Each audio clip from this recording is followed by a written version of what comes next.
The thing that you really did with smart contracts was unlocking the value layer.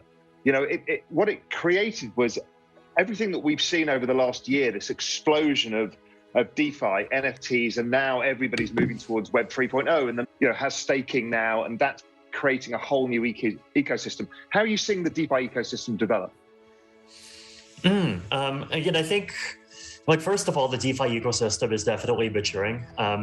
Just the fact that these projects are continuing to survive, and obviously there's a lot of the kind of ones around the edges that that get hacked from time to time. But if you just focus on the core ones, the ones that have existed for a few years, the Maker, Uniswap, all of the ones that just people have been working on since the beginning, they're just continuing to be stable, continuing to do what people want them to do, continuing to just, grow and just provide the, whatever the functionality that people have been expecting of them. And I think trust in those platforms is just continuing to increase.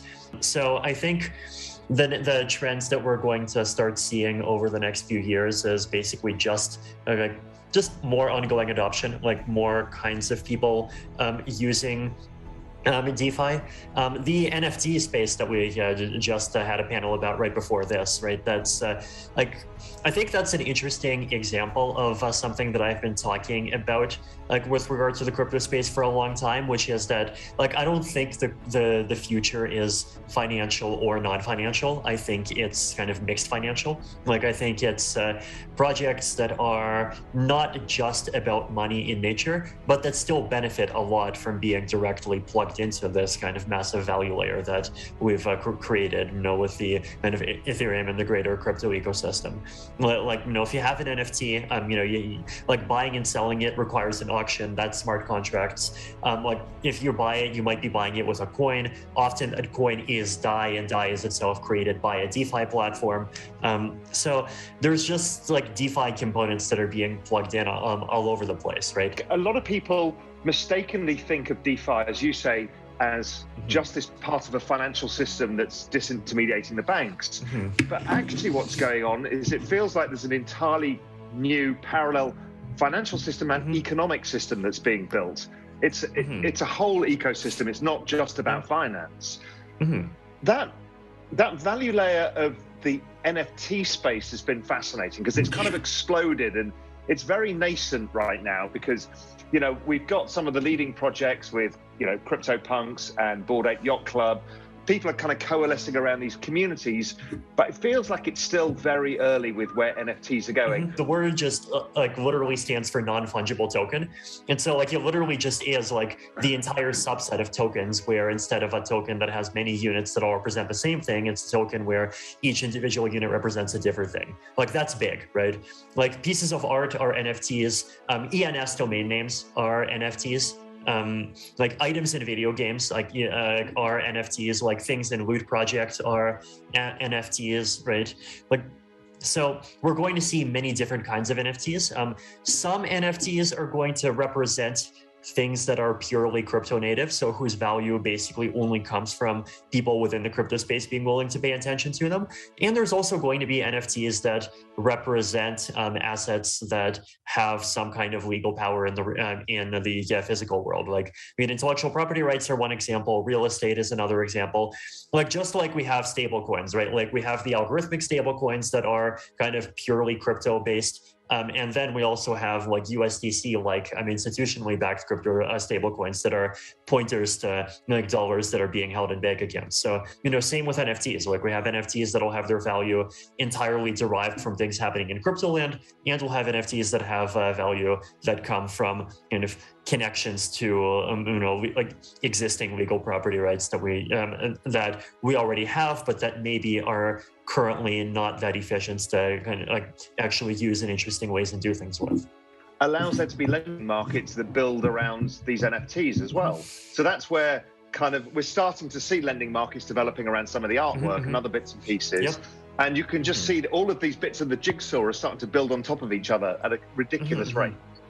Exactly. I think there's a lot of different combinations that are really fun. Just to give a couple of examples, one is the concept of fractional ownership. Like you could see that being applied to NFTs. You could see that even be applied to NFTs representing real estate. You could see NFTs being linked together with DAOs. So like think of something like a condominium association, right? Like if NFTs become real estate ownership, then a condominium association can just be a DAO. And, instead of it being governed through like these boring, like often pen and paper based 20th century processes, you can just like, have all the votes just like happen through some contract on chain, right? So there's a lot of different ways to kind of connect each and every one of these components, and like most of the interesting applications I think end up connecting different pieces together already. A lot of real estate that performs well is expensive, and most people can't participate. The moment you tokenize it, anybody can participate. Anybody can put 5% of their savings in a $100 million property. And that's it's an extraordinary change. And liquidity of real estate markets is going to change forever once this starts happening.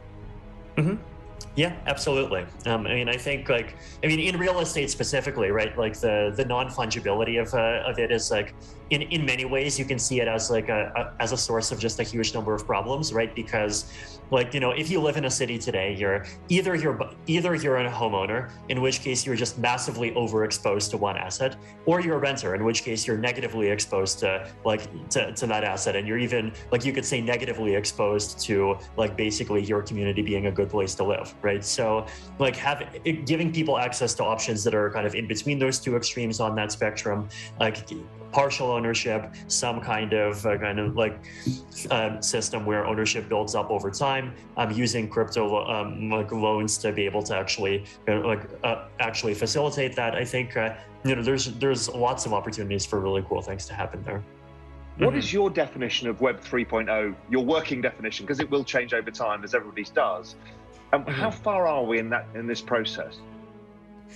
So I think, Web 3.0 is obviously a very big term. I think there's a lot of different things that different people are excited about.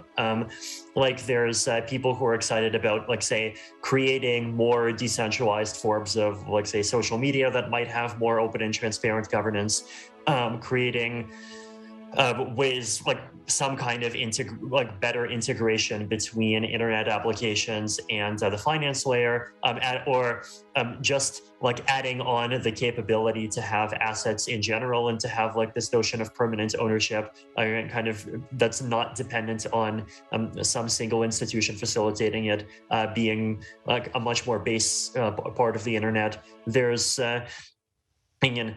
obviously just kind of the DeFi vision itself, different ways for people to monetize. Like there's all these different things that people want to do. And Web3 is definitely a very big umbrella term that covers all of these things, which I think is okay, right? I think, there is a big revolution happening here, right? There's there are these technologies. I think like not just blockchains, zero knowledge proofs are also a really big and important one.